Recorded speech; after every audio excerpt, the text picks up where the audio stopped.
He was a pathetic, lonely loser who used to lead the strongest clan, but people saw him as worthless, just like you. However, he accidentally started rizzing girls without even realizing it. But since he was buried in billions of debt, he had no choice but to keep rizzing more girls to pay it off. The story kicks off with a bunch of ugly kids chasing their dream of becoming treasure hunters. In this world, treasure hunters search ancient ruins called vaults, hoping to score valuable items and powerful relics. But it's not easy. These places are filled with terrifying monsters known as phantoms, and hunting them means risking your life every time you step inside. We're introduced to a pathetic, lonely boy named Cry, who's heading to a recruitment event. One of the top hunting groups, known for being the strongest, is looking for new members. While waiting in the huge line of applicants, a girl named Ruta walks up to him and introduces herself. She explains that she's always hunted alone, but after getting overwhelmed in a vault called White Wolf's Den, she realized she might need to join a team. A nearby ugly hunter named Greg butts in and says there's no way she could handle a place like the den on her own, especially as a level 3.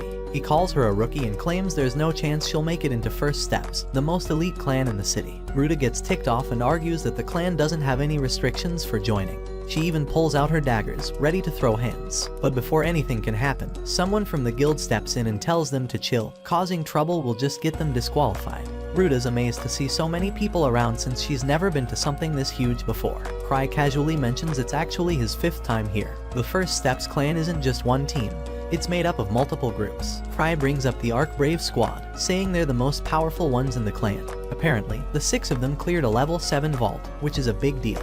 Cry explains that if the leader of Arc Brave, Arc, accepts someone into his team, that person is guaranteed success. But it's rare, they haven't recruited anyone from these interviews before. Ruta notices a table sitting all by itself and asks Cry about it. Greg interrupts again, saying that's the Griever table meant for the founder of First Steps. Cry thinks back to how the Grieving Souls Squad, a party made of his childhood friends, came to the capital a few years back and quickly became one of the most talked about teams in the business. Greg says it's a big deal because it's the first time in years that the Grievers are open to recruiting, so naturally, hunters are flooding in for the chance. Suddenly, a loud guy named Gilbert starts yelling, asking where the Grievers are. He's already a level 4 and clearly full of himself. A girl named Tino immediately shuts him down, saying he's not even close to worthy. She's confident she should be the one joining the Grieving Souls. Things heat up as everyone gathers to watch the fight. But before it starts, Cry tells Ruta they should dip before things get messy. As Gilbert charges his weapon, Tino suddenly spots Cry and runs straight toward him, calling him master. It turns out Cry is actually the leader of the Grieving Souls and the boss of the First Steps clan. We flash back to when Cry and his close friends first arrived in the capital. They were brand new but quickly smashed through beginner vaults faster than anyone else. In one scene, Cry is almost eaten by a monster but gets saved just in time by one of his teammates. They jokingly praise him for being bait, but in truth, he was clueless and didn't even notice the monster. Cry always felt out of place around his ultra-talented friends. While they were basically prodigies, he thought of himself as average and believed he'd only slow them down. He figured they were just too nice to admit he was weak, so he made up his mind to leave the group. But when he told them, they flipped the script and asked him to become their leader instead. Back in the present, Cry casually tells Arc he was late because he overslept. Arc laughs it off, assuming Cry is just spying on the crowd. Tino, on the other hand, seems annoyed and wants Arc kicked out. Arc asks if Cry found any promising candidates, and Cry says he thinks the team's already full. But he still asks if Arc would accept someone if he vouched for them. Arc says he completely trusts Cry's picks, but one of the girls on his team clearly doesn't like that. Tino assumes Cry is about to recommend her and says she'd rather stick with him than join another party. Gilbert interrupts again, and Cry questions if he's even part of another team. Gilbert says it doesn't matter. Cry thinks Gilbert is kind of useless right now, but maybe with training from Arc's team, he could become strong. Cry admits to himself that he's terrible at spotting talent, so picking someone is basically a gamble. He explains that being a hunter is more about determination than raw skill. He challenges Gilbert to prove he has the guts, because weak teammates can endanger everyone. Cry then stuns the crowd by saying he's never lost a fight since becoming a hunter. Gilbert is shocked, but it's just because Cry has never actually had a real fight. Cry takes off his ring and throws it into the crowd, saying whoever brings it back will be recommended to Arc. Gilbert catches it, but Tino immediately launches him with a flying kick. Chaos breaks out as the hunters start battling for the ring. Cry says it's actually a relic and decides to award it to whoever earns it. The next day, Eva, the vice leader of First Steps, tells Cry he ended up on the front page of the newspaper thanks to that insane brawl over the ring. Cry worries civilians might have gotten hurt, but Eva says everyone's fine. However, the Explorers Association did call in about it. Cry asks if Arc saw the article, and Eva says he just laughed. Cry tells her to send the repair bill to him. Eva scolds him for depending too much on Ark and says the association wants to speak to him. If he skips the visit, the chief will personally show up. Cry doesn't want to go, his bodyguard's gone, and his disguise relic is broken. Eva says he'll be safe during the day. So Cry goes to the association and immediately starts apologizing to Chief Gark, who tells him to chill. The girl calms him down and hands him a book. Gark says even though no official complaint was filed, a top clan like First Steps needs to set a better example. Cry knows the association handles tons of missions, but some have either terrible pay or are insanely risky, so no one wants them. These unpopular jobs get treated like garbage work. Cry realizes Gark wants him to take one of those missions, and he agrees since he owes Gark a favor, though he still says he didn't do anything that bad. Gark lets him pick any mission. Cry flips through the book and picks a level 3 rescue task that looks simple. But after he leaves, Gark is impressed, thinking Cry picked the hardest job on purpose. Cry heads off to give the mission to Ark, but Tino says he's not around and the others are also tied up. She shows him she ended up keeping his ring and looks happy, thinking he wants to spend time with her. But when Cry brings up the mission, she bolts. Cry uses a summoned creature to catch her, and she complains that instead of fun, he's roping her into doing chores. She says she's only level 4 and can't rescue 5 people by herself. She gets more annoyed when Cry calls in Gilbert and the others to help her. We go back 6 years earlier when Cry and his team first arrived at the Explorers Association to register as a party. Cry was too nervous to go inside, scared he'd drag everyone down. But his friend Luke kicks open the door and loudly brags that he's the world's best swordsman, and he fights with a wooden sword since, according to Cry, a real warrior doesn't need a weapon. Inside, the receptionist asks Cry to choose a team name and symbol. They hadn't thought of one, so she warns him that whatever name he picks will represent their group's identity. Cry tries to sabotage it on purpose and picks Grieving Souls to prove he's a bad leader. Everyone hates the name since it sounds super depressing for a hero squad. But after a moment, they all say it's actually kind of cool, just so Cry won't leave the team. Back in the current timeline, Greg is still trying to process the fact that Cry is actually the head of the entire clan. He's totally stunned when it hits him. Cry is a level 8 treasure hunter who's earned the title 1000 Tricks. Meanwhile, Gilbert flat out refuses to believe it. He doesn't buy that this guy, who looks more like a lazy dude who overslept, could possibly be the most powerful hunter in the city. Tino instantly says she has no interest in teaming up with someone like Gilbert, calling him all bark and no bite. But deep down, Cry quietly admits that he's not much better, he's also mostly talk. Cry asks if they're both willing to take on the mission, but Gilbert ignores him completely, saying he doesn't follow anyone weaker than himself. Cry just shrugs and decides to leave Gilbert out. But right as Cry is about to walk away, Gilbert challenges him to a fight. He says if Cry beats him, he'll join the mission, because he refuses to take orders from someone he sees as beneath him. But Cry tells him to fight Tino instead. She's the one leading the team, so it's her he has to prove himself to. Gilbert grumbles that he underestimated her the last time they fought, but this time he's ready. He still plans to fight Cry afterward, once he beats her. Cry casually mentions that Tino is also level 4, and Tino adds that while she's nowhere near Cry's level, she's not about to lose to Gilbert. To avoid any deadly accidents, Tino tosses her weapons aside, which makes Ruta nervous. Greg watches and comments that if they go head to head, Gilbert has the advantage because Tino is a thief-type hunter, but Cry knows better. Even if they're the same level, Tino's got way more battle experience. He thinks the fight will come down to how Gilbert uses his purgatory sword. But to everyone's surprise, Gilbert throws the sword aside, saying he doesn't need a blade to take down an unarmed girl. Tino makes a cheeky bet. If she wins, Cry has to take her out for ice cream. He can't say no when he sees her determined face. The fight kicks off, and Tino rushes in fast. Gilbert dodges her first move, but she hits him with a powerful kick that launches him across the area. Gilbert gets up, refusing to quit, and goes for a punch. Tino easily flips him into a leg lock and calmly says she's holding back. Then she slams him in the back of the head, knocking him out cold. Greg and Ruta are completely shocked. They didn't expect her to be that strong. While lying there, Gilbert starts thinking about his past. Back when he was a kid, he was stronger than everyone else. He joined a group after moving to the capital and kept clearing vault after vault, thinking he was unbeatable. Tino tells him if he's serious about fighting, he should use his weapon. When he refuses, she warns that his pride will only get him killed. That hits him hard. He realizes that if this were a real fight, he'd already be dead. Cry reflects on how Gilbert left his old group because their skills weren't on his level. He admits he went through something similar with his own party, but instead of ditching him, his friends chose to stay by his side. Gilbert is amazed that even though the Grieving Souls are the strongest hunters around, they still show kindness instead of arrogance. Cry gently kicks Gilbert's sword, and suddenly it lights up, blazing with power. Gilbert is stunned. Cry didn't even touch it, and yet he activated stronger flames than Gilbert ever could. we find out that the world's base element is something called mana material. It's invisible but exists everywhere. Treasure vaults are built from dense mana material, and the White Wolf's Den is one of them. That's where Cry sent Tino and her team.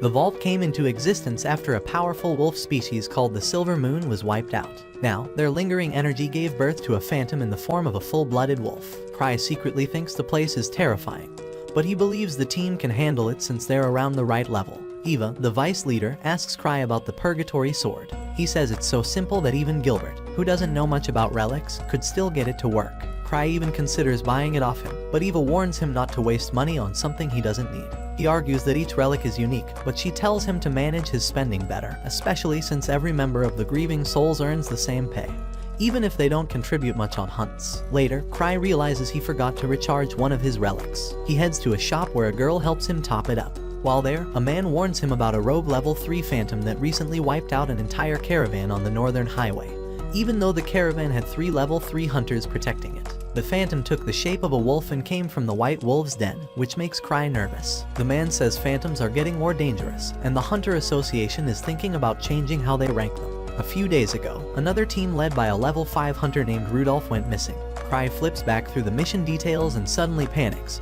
He missed the part saying the people they're supposed to rescue are all level 5. Everyone is stunned when Cry admits he sent Tino into that death zone. Outside, Cry tries to convince himself they'll be okay, especially since Gilbert has the Purgatory Sword. But then he realizes Gilbert might not have recharged it after the last fight. Meanwhile, Tino tells the group that this mission won't be easy. She says Cry personally assigned it to them, which is why she even wrote a will before heading out. The group believes he must have picked them carefully, but in truth, Cry just picked names at random. Cry keeps telling himself they can always pull out if it gets too dangerous, but he also knows Tino won't back down no matter what, so he decides to catch up to them and ask Ark to take over the mission when they return.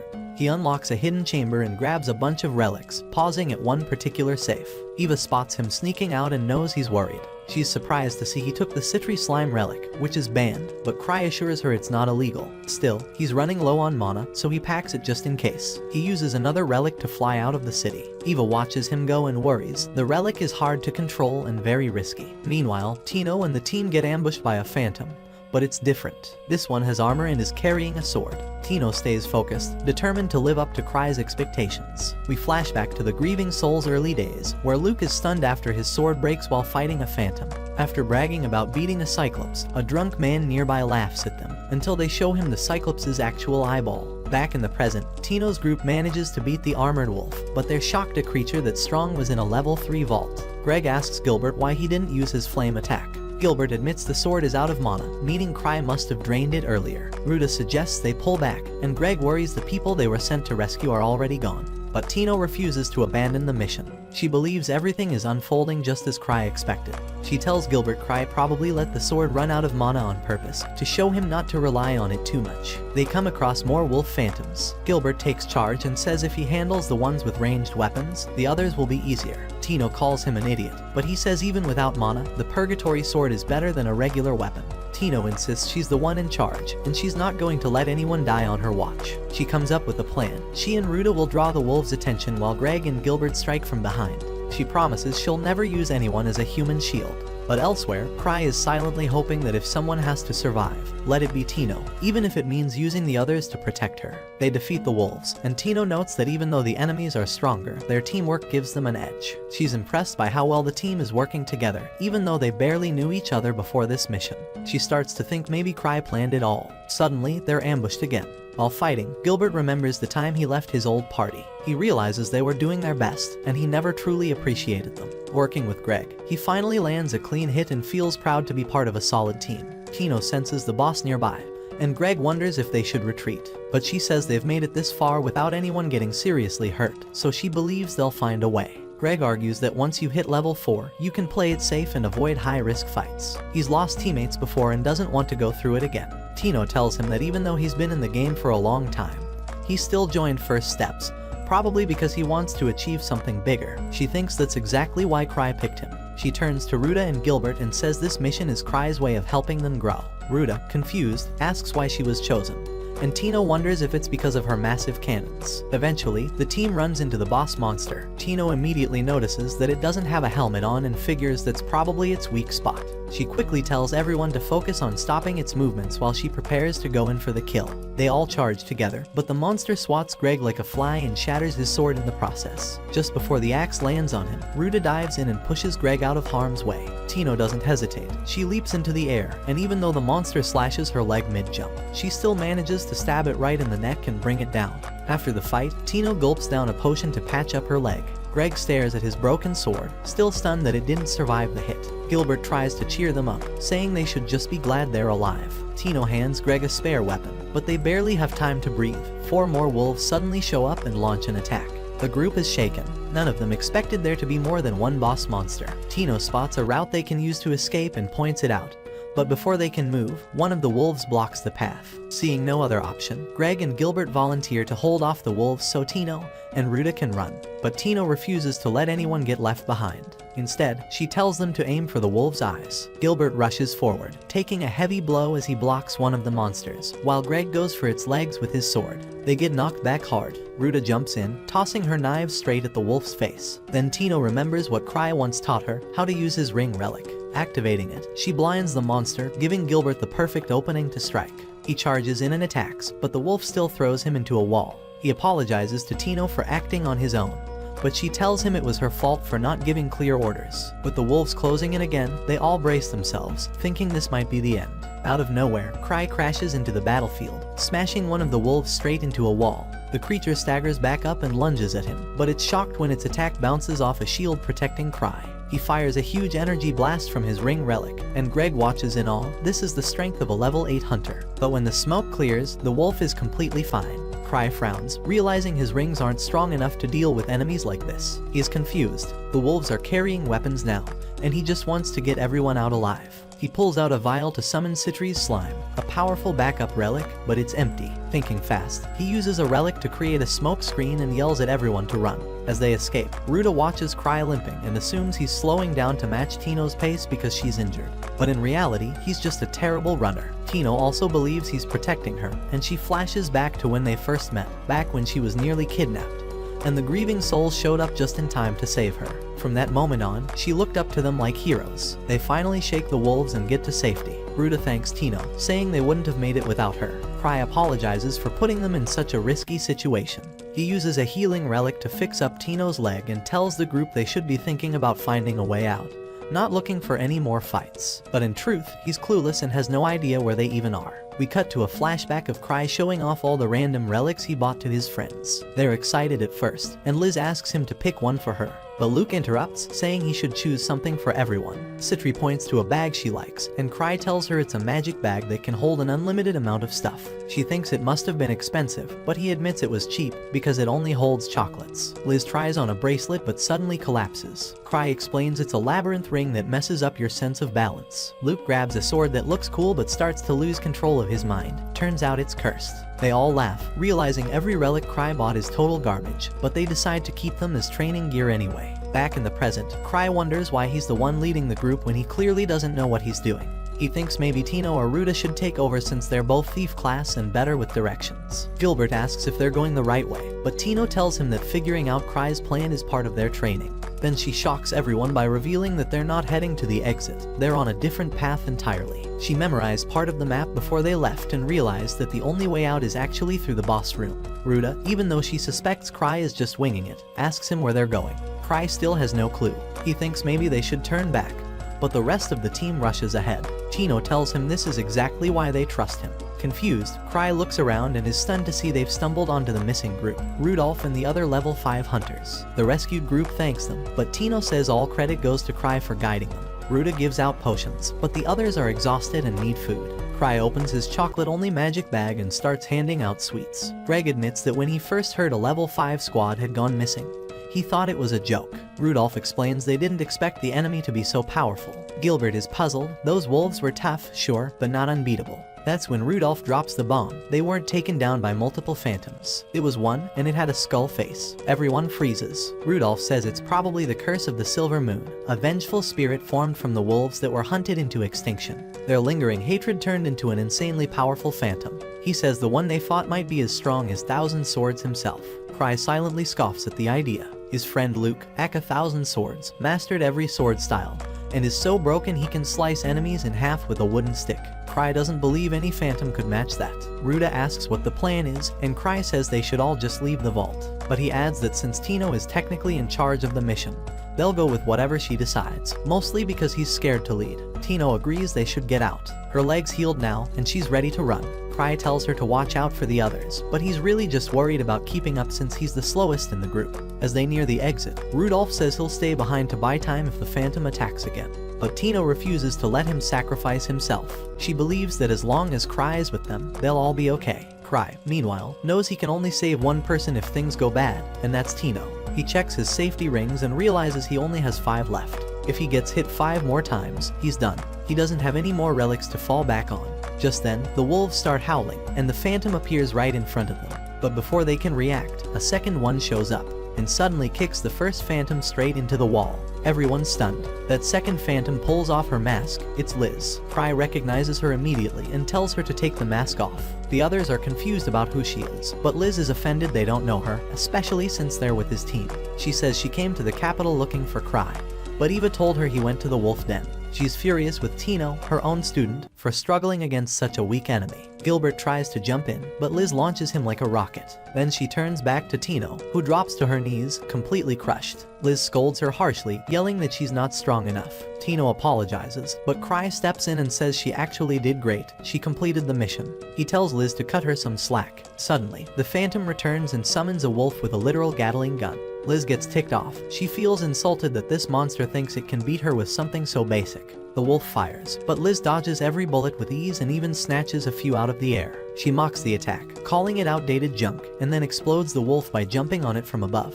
The phantom charges at her with its sword, but Liz grabs it mid-swing and starts wrecking it like a punching bag, all while still yelling at Tino for being weak. Tino starts tearing up.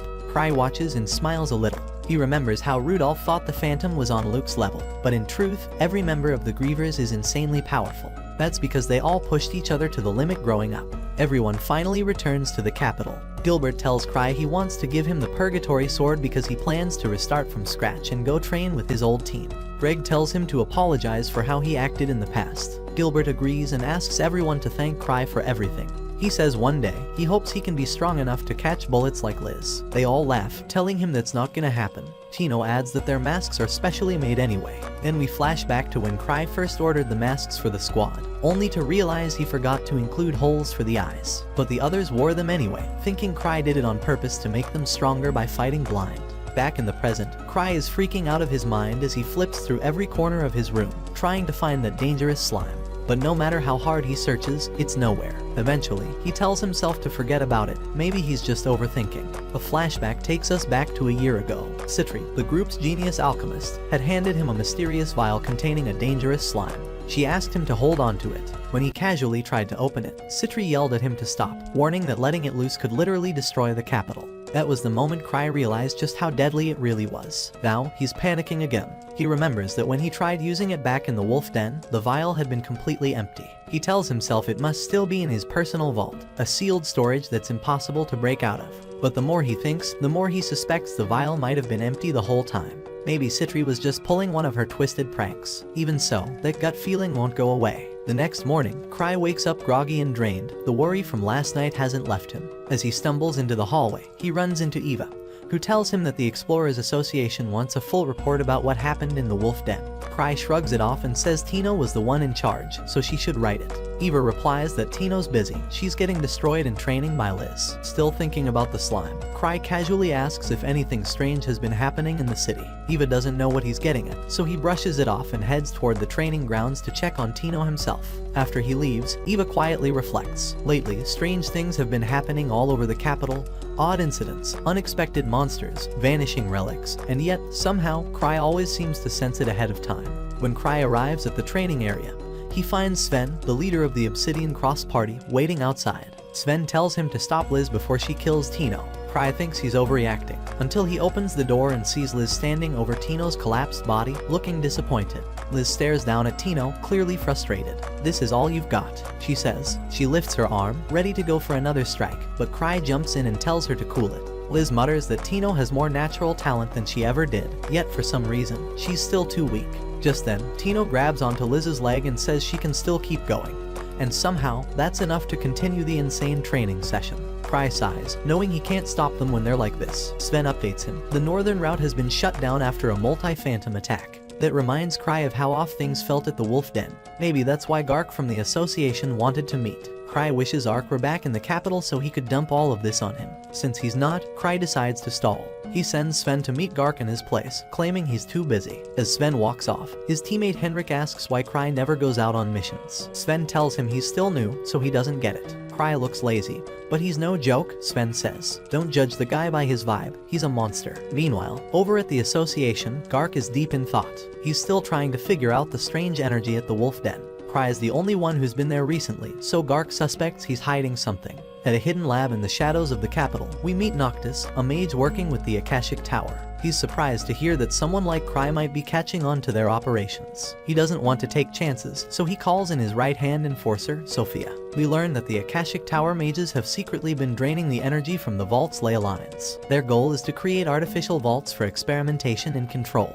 It's high-risk, high-reward magic, and incredibly illegal. That night, Cry wakes up in cold sweat from a nightmare. In the dream, the missing slime went berserk and set the entire capital on fire. But when he opens his eyes, he finds Liz lying beside him in bed. She casually asks if he's free, and Cry, too tired to resist, says yeah. Later, Gark arrives at the First Steps headquarters, but Liz immediately tells him to get lost. She doesn't want him ruining her time with Cry. They start fighting like children, so Cry quietly slips away to chat with Kaina, Gark's assistant. Kaina asks if he saw anything unusual in the vault, and Cry says there were more important things on his mind. She tries to press him for answers, but he refuses to bring up the slime and tells her to just ask Gark instead. Back at the sparring match, Liz mocks Gark for being out of shape. Gark, tired of the disrespect, decides to remind her why people used to call him the War Demon. We find out he used to be a top-ranked level 7 hunter. But before things get messy, Cry steps in again and says the meeting is over. Liz shrugs and gets ready to leave. Eva walks in and nearly has a heart attack when she sees the damage from their little scuffle. Later, Cry and Liz stroll through the city. She tells him that she and the rest of the Grievers recently tackled a level 8 vault called the Night Palace. Cry asks how the monsters there compared to the boss they fought at the Wolf Den. But Liz doesn't even remember it. Too weak, she says. Suddenly, Liz tackles a random man on the street, accusing him of spying on them. Cry gets her to let him go and apologizes. The man bolts. Liz assumes Cry let him off as part of some elaborate plan. But Cry is just clueless. We follow the man as he escapes. He panics, thinking Cry was warning him on purpose. What he knows, and Cry doesn't, is that the ice cream shop up ahead is actually the secret entrance to the Akashic Tower's research lab. As the man prepares to shut the shop down, Sophia arrives and asks what's going on. Before he can answer, Liz shows up and bangs on the door. No one answers, so she decides to break it open. Cry stops her and says maybe they just ran out of ice cream. Liz isn't convinced. She still smells something sweet inside.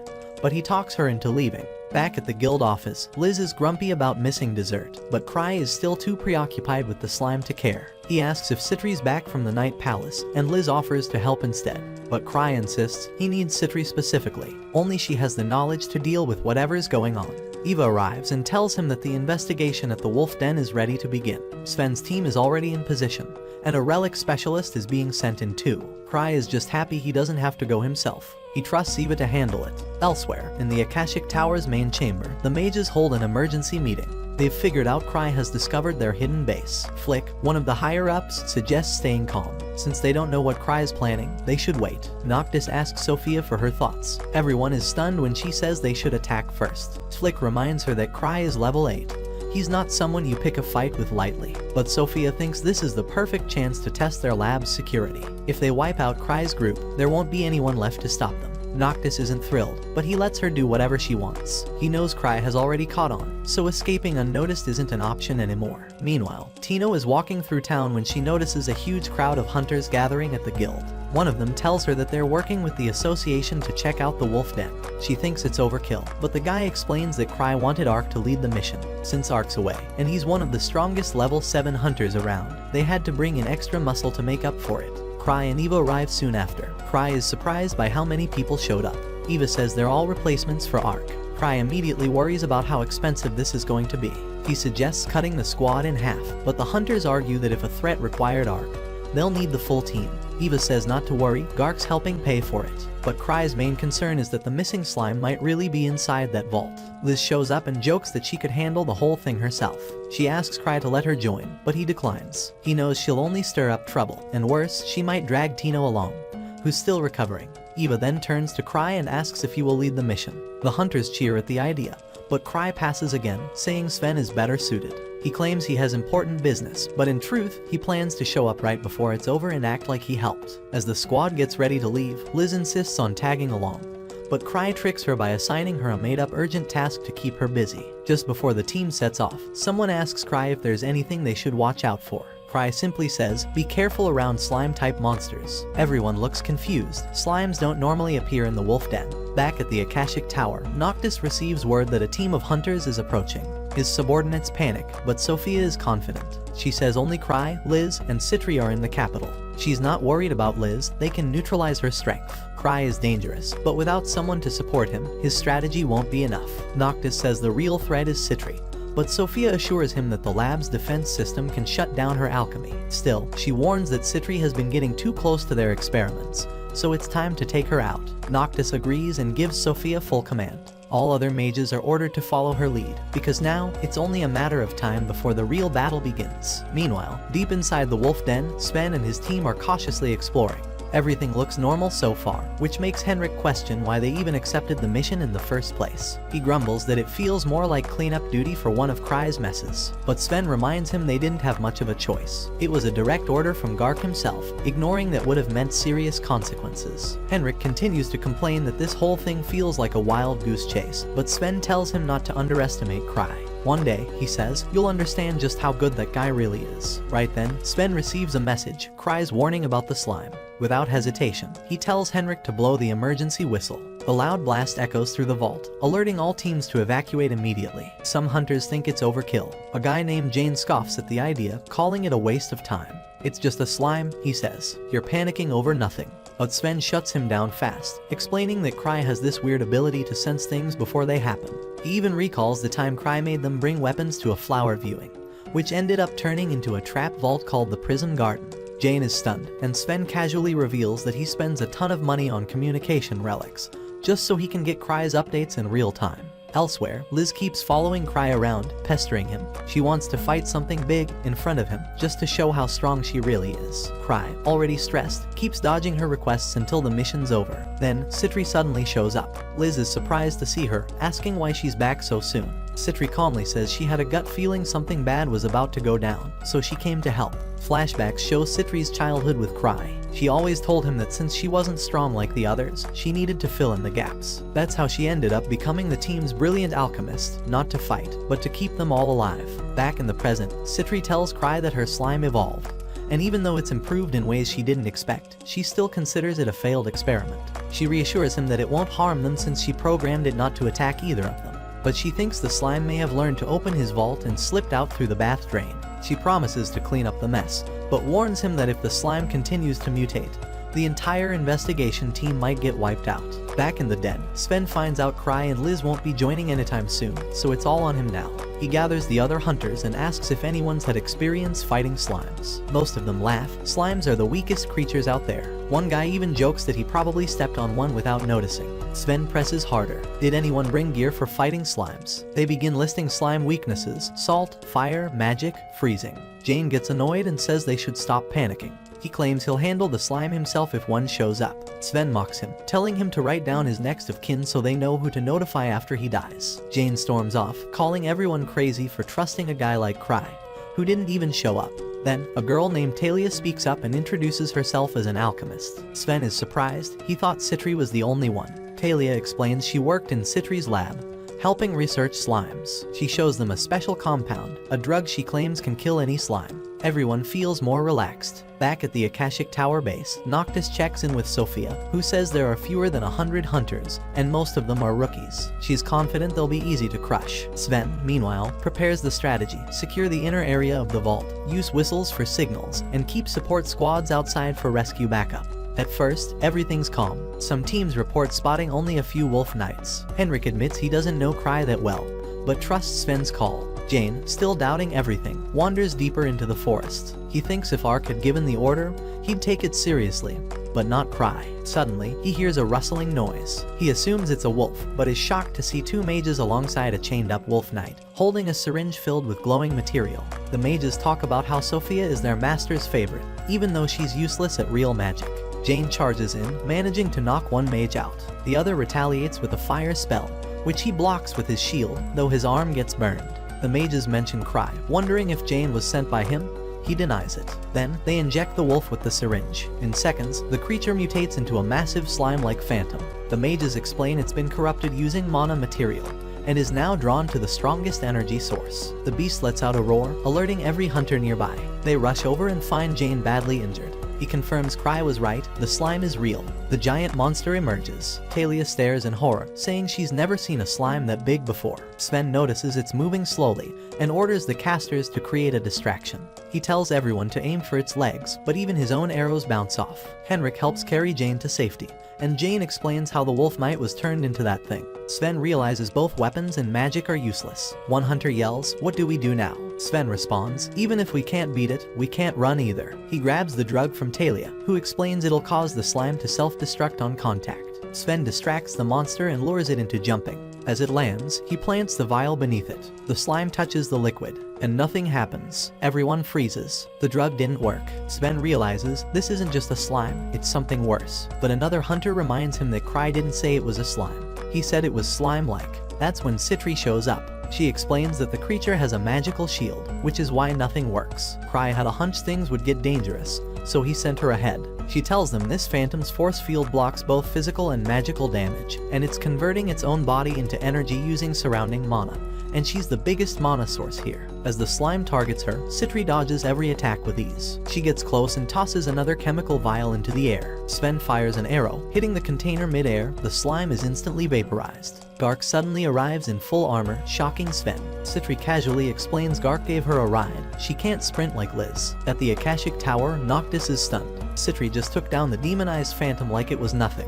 He remembers Sophia warning that Citri was the real threat. Later, Citri briefs the hunters. She explains that Noctis and the mages have been experimenting on phantoms to manipulate vaults. One hunter reminds her that Noctis was exiled from the capital. Citri confirms it. She did her homework.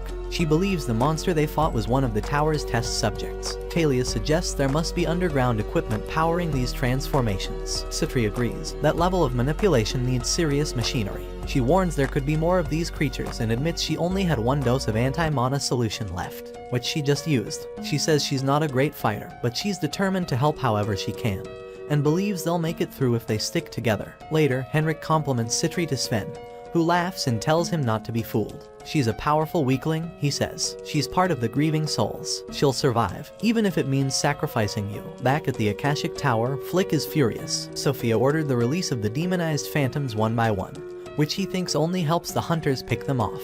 He complains that she's just a researcher with zero battle experience. When they try to reach her, they get no response. Flick decides he's done waiting. If the leader is incompetent, the plan's doomed either way. He orders all phantoms to be unleashed at once, hoping to overwhelm the enemy with numbers. On the surface, the hunters capture more enemy mages and begin interrogating them. Citri asks if they're working for Noctis. She promises to keep them safe if they cooperate, but they stay loyal and refuse to talk. That's all the confirmation she needs. Citri pulls out a strange tube. The other hunters panic. That's a mind control drug. They shout, using that's a war crime. She drinks it herself and reveals it was just dyed water. In truth, she's immune to the real stuff, but it was enough to scare the mages. Suddenly, the rest of the demonized phantoms arrive. The mages smirk, expecting the hunters to panic. Sven turns to Citri. Any ideas? She explains that each phantom has multiple layers of magical protection.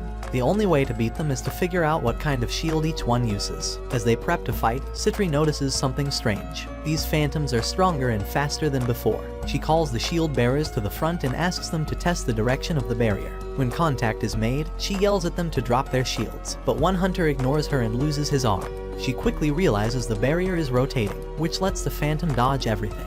Gark suggests waiting until the monster runs out of energy, but Citri says it would take over an hour, time they don't have. Suddenly, another phantom appears. Escape seems hopeless, until Citri has a lightbulb moment. She yells at everyone to stop attacking. To everyone's shock, the phantoms turn on each other. Citri explains that phantoms naturally absorb mana to survive. If hunters stop fighting, their only energy source is each other. Since they're all made of pure mana, they become targets themselves. The hunters watch in stunned silence as the enemy monsters start devouring one another, while the panicked mages look on, unable to comprehend how everything fell apart. Back at the Akashic Tower, things were tense. Noctis was mad at Flick and the others for going against Sophia's orders. Sophia stood up for herself, saying she might not be good in a fight, but her plans always have a reason. Noctis tried to stay calm and asked what they should do next. Sophia said now that Citri and Gark had joined the hunters, everything had changed. She didn't think they could run away anymore. She was also worried the captured mages might talk, and Citri would find their base. So, she said it was time to send out a monster called the Malice Eater to deal with Cry's group.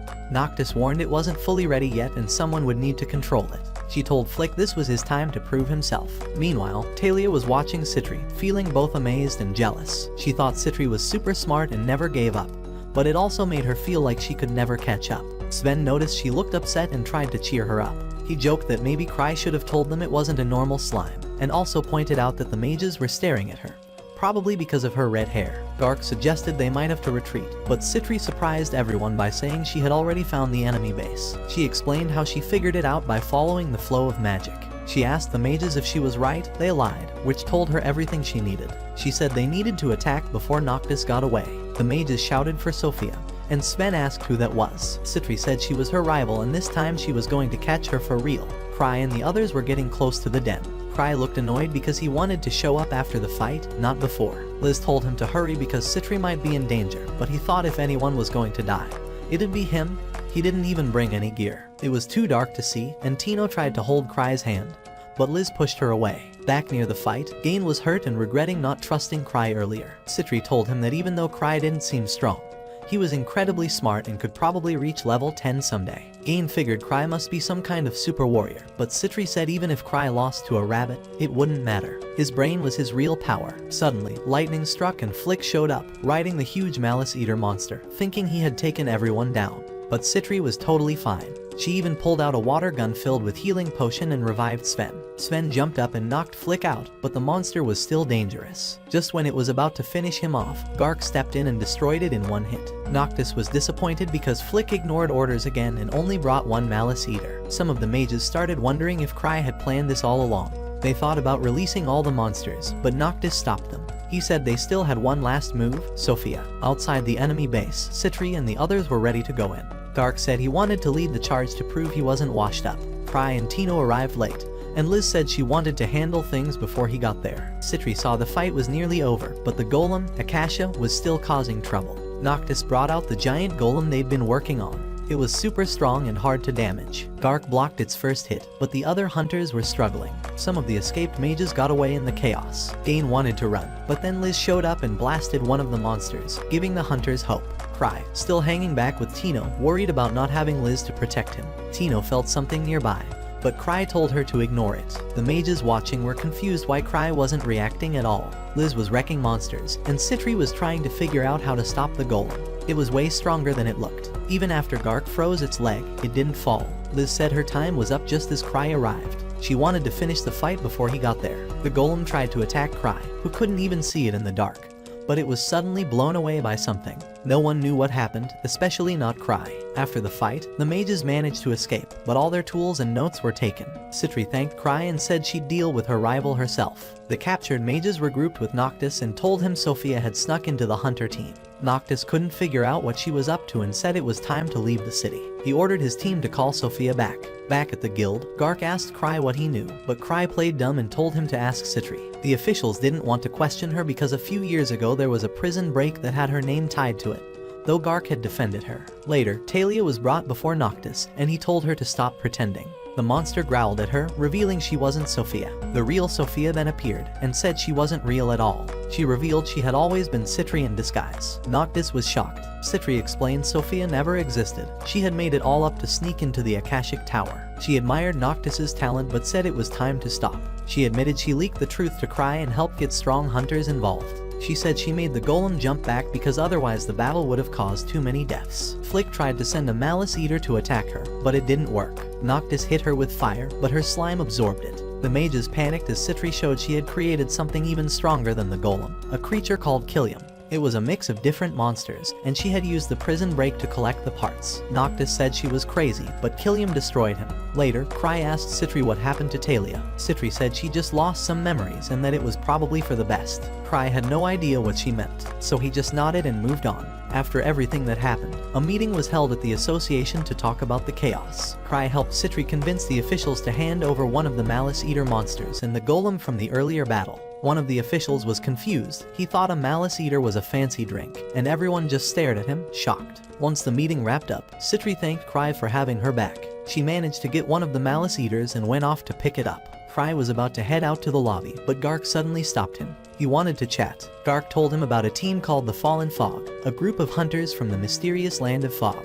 Their leader was a guy named Arnold Hale. Cry had no clue who that was, so Gark explained Arnold was a level 7 hunter who once slayed a thunder dragon. Cry casually mentioned that he was also a dragon slayer, which made Gark laugh and warn him not to do anything dumb. As Gark patted him on the back, the tap shattered one of Cry's safety rings. Cry then spotted a poster for an auction featuring some rare and powerful relics. He really wanted to go, but remembered he was broke. He thought about borrowing money from Citri again, until he realized he never paid her back from last time. Meanwhile, Gark's niece, Chloe, walked over and asked Cry why her uncle seemed so happy. Cry casually said they were talking about Arnold, which shocked her. A few moments later, Arnold arrived at the association. Chloe greeted him like he was just some new guy, but his team freaked out, clearly not used to someone treating their leader like a regular dude. Later, Citri showed the Malice Eater she got to Cry and Eva. Eva asked if it was dangerous, but Citri said it was trained not to hurt them. But as soon as it jumped on Cry, it crushed another one of his safety rings. He realized it was way too dangerous to keep around.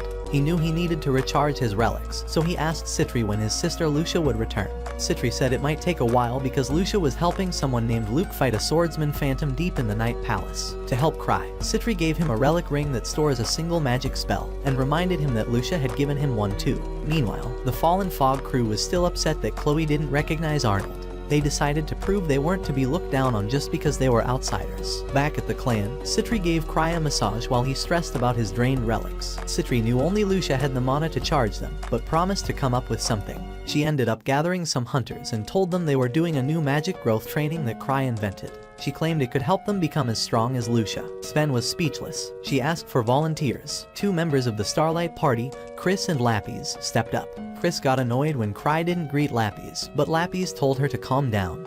Cry may be weird, but he was still the clan leader. The Starlight Party was special. Its members were noble spirits, a rare type of long-living people with incredible magic. But they often looked down on weaker mages. Lapis didn't believe any training could make someone like Lucia, but Citri said Lucia got strong through hard work, not talent. Another girl named Mariette also joined in. Citri gave her one of Cry's rings to charge, and she was shocked at how much mana it required. After charging one, Citri handed her another, and soon Mariette passed out from exhaustion. Citri explained this was mana fatigue, dangerous, but it could raise someone's magic potential during recovery. Chris and Sven thought this was crazy, and Chris said that even noble spirits need lots of time to recover their mana. But Citri gave Mariette a special drink that made her scream, and her mana levels actually increased. Citri told everyone that repeating the cycle could make them all stronger. Lapis started to believe that maybe Lucia really did train like this. She admitted her group was trying to recruit Lucia, but Lucia didn't like their were better than everyone mindset.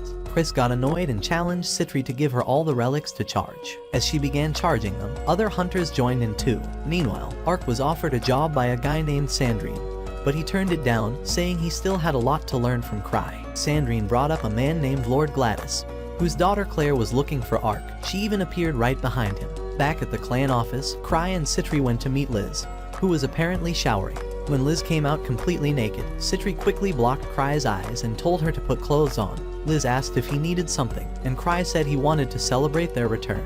Liz got excited and tried to hug him, but Citri kept her back. They all went to a bar, where Liz and Citri ended up in a drinking contest. Citri secretly slipped a potion into Liz's drink to get her drunk faster. Liz started yelling at her, but Citri just added more potion, pretending it was part of the challenge. Cry passed the drink to Citri instead, and now she got drunk too. While drunk, she started accusing Cry of using her for money, saying he owed her over 1 billion guild. She jokingly told him to pay her back with his body, but as she got close, Liz jumped between them. Then the Fallen Fog crew showed up, trying to look tough. Arnold demanded drinks, but Liz walked right up and poured booze over his head. When he got angry, she bashed him with a jug and beat up his whole team effortlessly. Back at the clan, Eva was worried. Even if the Fallen Fog members started it, Liz's actions might cause trouble. She said Arnold had a strong record. He really did beat a thunder dragon. Cry casually said that grilled thunder dragon tastes amazing and that Citri made it once. Eva was stunned. Thunder dragon meat was super rare and valuable. She had never heard of anyone cooking it. The Fallen Fog group went to the association, and Chloe thought they came to file a complaint. But Arnold just asked for the name of the girl who hit them. Gark told him it was Liz and mentioned that he told Cry to keep her in check. Everyone was stunned when Gark said Cry was actually level 8. He told them not to worry, Cry wasn't a bully. If they left him alone, nothing bad would happen. But Arnold just looked even angrier. Meanwhile, Eva found out how much money Cry owed Citri and freaked out. Cry told her Citri gave him 3 ways to repay the debt. The first was jail time, but he said that was out because Citri hadn't done anything wrong. The other 2 options were either to marry her or have her marry him. Cry joked that marriage seemed like the only path left. Eva said he could slowly pay it off through the clan's income. Or, if he wanted to get the money fast, he could try looting a treasure vault, but he was way too scared for that. She said she'd make a plan to help him repay her and told him to stop racking up more debt. The Fallen Fog members went around asking about Cry. All they heard were random stories and rumors. When they told Arnold that Cry never even went to the vaults, Arnold figured Cry just hadn't met anyone strong enough to challenge him. They said nobody had ever seen Cry fight, so Arnold assumed he must be the tactics type, someone who only got strong thanks to others. Arnold convinced himself that Cry wouldn't stand a chance against someone who climbed to level 7 with pure skill and power. Tino caught up with Cry and offered to help with anything he needed. But when he asked if he could borrow some money, she looked disappointed. She's also broke and need cash too, for gear repairs and supplies, so she couldn't keep loaning him so much. But when he told her how much he already owed Citri, her brain nearly exploded. Then he said that if he couldn't pay Citri back, he'd just marry her, which made Tino lose it even more. While they were eating desserts, Tino suggested they check out a treasure vault. Since the city was holding an auction soon, relic prices would be high, and he might be able to sell something valuable. She believed he could find a vault full of rare relics, but Cry reminded her that if he had that kind of talent, he wouldn't have needed to borrow money from Citri in the first place. That's when they ran into the Fallen Fog party. The group looked ready to throw hands, but Cry told them he understood why they were mad, especially after Liz attacked them. He apologized on her behalf and even offered to kneel to make peace. He also said he didn't even have his weapon with him since he was just out with Tino, so fighting now wouldn't be fair. They wouldn't get any satisfaction beating him when he wasn't going all out. Tino jumped in and said the truth was, Cry didn't want to crush them too badly and hurt their pride. Cry tried to calm her down, but she just kept making the situation worse. Seeing no way out, Cry started calling for help by gathering a crowd, hoping some of his clan members would show up. But nobody did. Arnold noticed and said all the rumors about Cry being mysterious must be true. He claimed Cry only made it to level 8 thanks to his friends. Tino got fired up and asked Cry if she could fight. Everyone was shocked when he gave her the green light. She launched herself at Arnold and started swinging, but he blocked all of her moves without even trying. Cry was still scanning the crowd for backup when the Fallen Fog members told him to focus since Tino was fighting for him. Cry finally gave her a cheer, which just annoyed Arnold more. Tino managed to land a kick, but it didn't do anything. Arnold grabbed her head and slammed it into the ground, furious that Cry sent someone so weak to face him. Cry realized things were getting out of control, so he activated a pendant that held Lucia's magic. It unleashed a super strong gravity spell, knocking out the Fallen Fog, but Tino got caught in it too. Afterward, Cry told Arnold that if he really wanted to fight him, he'd have to defeat the top 3 teams in their clan first. Tino apologized, thinking she had let Cry down, but he said it was his own fault for misjudging the situation. She was still determined to prove herself, though, and asked him where she could find a treasure vault to repay his debt with relics. Meanwhile, Liz was sparring with a fake golem made by Citri but wasn't impressed. She wanted the real one, but Citri told her it was with the investigation team. Citri then mentioned Tino's fight with Arnold and said it must have been rough. Liz asked if they should get involved with the Fallen Fog, but Citri said only if Cry asked for it. Later, Cry met Chloe. He said he didn't really get why Arnold and his party were so mad at him. Chloe explained it was because Cry kept forgetting Arnold even existed, despite him being a level 7 hunter. She asked what Cry thought of Arnold, and he casually said Arnold probably liked girls with big chests, since he ignored Liz. We also find out that Chloe once tried to become a hunter but failed her entrance test after getting crushed by Luke. She quit and became a receptionist instead. She asked Cry why he told her she had potential if she was going to fail anyway. He said she should already know the answer. He also said that while she could probably pass the test now, she shouldn't, because she already found her true place at the association. After he left, Cry thought back to the real reason Chloe didn't pass 3 years ago. It was just because she was too young back then. If he let her in, Gark would have killed him. Chloe, meanwhile, thought maybe Cry was testing her with some sort of secret life lesson. She believed he was making her find the answer herself and promised to keep doing her best until she figured it out. Back with Arnold, he lost it after Chloe told him what Cry said about him liking girls with big chests. One of his teammates told him to calm down and not take the bait, but Arnold was fuming. He didn't understand what Cry was trying to prove by making them fight the top teams of his clan. Just then, a member returned after trying to challenge those teams, and said they all turned the offer down.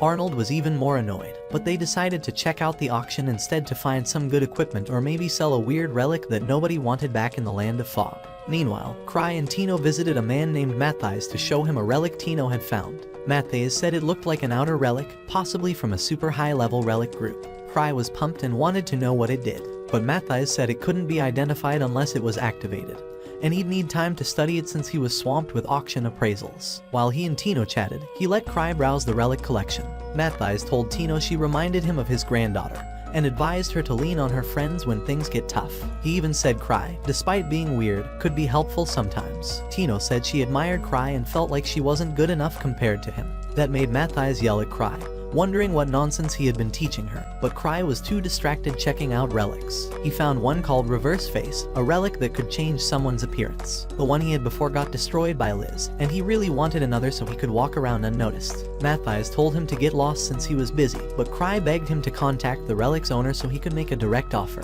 Afterward, Tino asked how Cry planned to afford it. He explained that relics like this weren't even allowed in stores since they could be used for crimes, so he had to jump on the chance. Tino mentioned Citri was running low on money because she had been funding her research and giving out her expensive potions to mages for free. Tino said if the relic they got appraised sold for a lot, it could solve all his problems, but Cry considered keeping it if it turned out to be rare. As they walked, they spotted a fancy carriage with a noble symbol. Tino said it belonged to the Earl's family and was confused why they were in town. Nobles usually hated hunters. Inside, they saw Claire meeting with Ark. She said she wanted to see where Ark spent his time and admitted that while she hated hunters, she liked Ark for his serious personality. She noticed Cry staring at her and told him to knock it off. Tino got mad, but Cry stopped her. Ark introduced Cry to Claire. She said her dad told her about him but couldn't believe Cry had a higher rank than Ark. She assumed Cry bought his level with money and called him rude. When he didn't talk back, she asked why. Cry said he was raised without manners, so he was just trying to act polite. After she left, Cry asked Ark for money. Ark refused, guessing Cry had found another rare relic. When Cry said he couldn't explain what it did, Ark told him no deal. Cry went around asking others for cash, and rumors spread across the city that he was trying to buy a super rare relic. With no other options, Cry went back to Citri and apologized for needing more money, even though he hadn't paid her back. Citri said that's just how things had always been between them. She told him her research might be delayed, but she'd sold off extra materials to get the money. If that wasn't enough, she said she'd even take out a loan from the bank to help him. But when Cry finally found out who owned the relic, he was stunned. It belonged to the Fallen Fog. Arnold's teammate explained that the mask they brought from the land of fog was super rare, so they weren't going to sell it for cheap. But Citri took one look at it and said it looked creepy. Arnold's side still wanted to auction it, but Citri warned that nobles only pay big money for relics that look cool, and that ugly ones like this usually don't sell for much. Arnold pointed out that no one even knew what the relic did, so it was hard to price it. But he guessed Cry must know something about it since he was trying so hard to buy it. Cry didn't explain anything. He just said the relic was dangerous and had been banned by law, so they were better off letting it go. That only made Arnold more suspicious. He started wondering if Cry was trying to trick them into keeping a cursed relic so it would backfire on them later. Arnold eventually gave up on figuring it out and offered to sell the mask for 10 million gil. He figured that was the smartest move, since they didn't know how to use it and falling into Cry's possible trap was worse. He thought he had the upper hand, until Cry casually turned to Citri and asked if the price was too low. Citri smirked and said, they're the ones who made the offer. Right then, a bunch of hunters jumped into the bidding war. One after another started throwing out higher numbers. But what really blew everyone's minds was when Claire offered 100 million for it. Everyone went silent. Eva rushed over to Cry and said people now believed the relic was the most powerful one ever, just because Cry had been borrowing money everywhere to get it. Cry sighed and said it was really just for hiding his identity. Eva told him to stop digging his debt deeper, but then Citri walked in with 800 million gil. She casually said she had been saving it for their future wedding. Eva freaked out and accused her of spoiling Cry too much, and the two of them started arguing. After that, Cry and Citri went to talk with Claire. She said she admired Cry's guts for being so bold, claiming he had more confidence than even Ark. but Cry joked that the only thing he had more of than Ark was his level. He told her people sometimes said they were rivals, but that wasn't true. He considered Ark a friend, and they were on totally different levels. Claire didn't like the way that sounded and pulled out her sword. She assumed Cry had only reached level 8 by collecting relics, not through real strength. She declared that she would win the mask and give it to Ark to help him become the strongest. Cry warned her that Ark wouldn't want it, because relics don't make someone strong. Claire started crying and shouted that no matter what, she would get that relic. Citri pointed out that Claire might be from a noble family, but even she had a spending limit. Citri knew Claire's max budget was 100 million, and she let her know that their budget was 200 million. She told Claire to give up unless she could beat that. Claire ran to her father to explain the situation. He said the Gladys family couldn't afford to back down now, it would damage their reputation. He asked his advisor, Monter, how much they could spend. Monter said they could pull 500 million from family funds and take a 500 million loan from a company, though the interest would be high. Claire figured she just needed more than 200 million to win. But Monter reminded her that nobody ever reveals their real budget, and Cry was definitely hiding his. Her dad ordered her to win the auction no matter what. Citri, meanwhile, revealed their actual limit, 950 million, but even she wasn't sure if it'd be enough. Cry told her she'd already done more than enough. Liz joked that she'd just steal the relic if they lost, but Citri warned her not to, since Cry would be blamed for it. When they reached the auction, they joined up with Tino and the others. Cry noticed that everyone was watching him closely, eager to see what this ultimate relic was, so he asked Tino to bid for him, just in case. As the auction began, Liz asked when the mask would be revealed. Cry said it'd be the final item since it had attracted so much attention. He was a bit sad because he couldn't bid on any of the other cool stuff or he'd risk losing the mask. Then a sword came up for bidding. Tino looked at him for a signal, and Cry fought hard not to give in to his urge to bid. He reminded himself this was only for emergencies. But when more cool relics came out, he nearly lost it. He almost raised his hand, but stopped himself, thinking of what Citri would say. Then he thought, she'd forgive me, and got ready to bid wildly. But the next item was the Akashic Golem, a relic Citri really wanted. She told him not to worry about it, since spending on the golem would mean they couldn't afford the mask. But Cry could tell how badly she wanted it, so he made a choice, he'd win it for her. The bidding hit 300 million. Citri got nervous. Cry thought, well, it's all her money anyway. The bid kept rising until it hit 500 million. Cry still didn't back down. Then, to everyone's shock, he offered 950 million, their entire budget, and he still got outbid. The golem ended up selling for 1.6 billion. And the buyer, Cry, he won it thanks to a secret trump card, a massive check from his sister, Lucia. Afterward, he wondered if using her entire savings was a terrible idea. He chatted with Tino after the win. Gilbert asked what Cry planned to do about the mask now that he'd blown all his money. But Cry said he already achieved his real goal, getting the golem for Citri, so he planned to head home early. The auction for the mask started, and Claire remembered she promised to give it to Ark. That gave Cry an idea. The next day, he met with Ark and asked him to go visit Claire. He warned Ark that the relic she bought might be dangerous. Ark's friend thought Cry was being too cryptic, but Ark decided to trust him and left his weapon behind, just like Cry suggested. Meanwhile, Claire was feeling down. She told her dad she won the auction, but it felt empty. Monter said Cry probably left early on purpose, meaning he never really wanted the relic in the first place. She stared at the mask, feeling defeated, but then it suddenly spoke. The mask floated into the air and asked her if she wanted power. Then it flew at her and merged with her. Later, Ark visited the Gladys family and learned Claire had locked herself in her room. Suddenly, they heard a loud crash. When they rushed in, Claire had already changed. The mask was fused to her, and she threw a guard across the room. Ark thanked her for winning the relic and asked her to hand it over, but when she saw his sword, she went berserk. Ark remembered Cry's warning not to bring his weapon. He quickly ordered his party to get ready, but told them not to hurt Claire. She refused to lose to anyone and charged at Ark with her sword. At the same time, the Fallen Fog group celebrated selling the mask for 200 million. But they were met by Liz and Citri. The girls explained that the whole thing had been part of Cry's plan, and now they wanted a cut of the profit. Arnold's teammate thought they were joking, but Citri offered them an antidote. For 110 million, she asked if they noticed anything strange about their drinks. Suddenly, the entire group started to feel sick. Arnold realized he had no other option but to pay. Back at the clan office, Cry threw a party to thank Ark.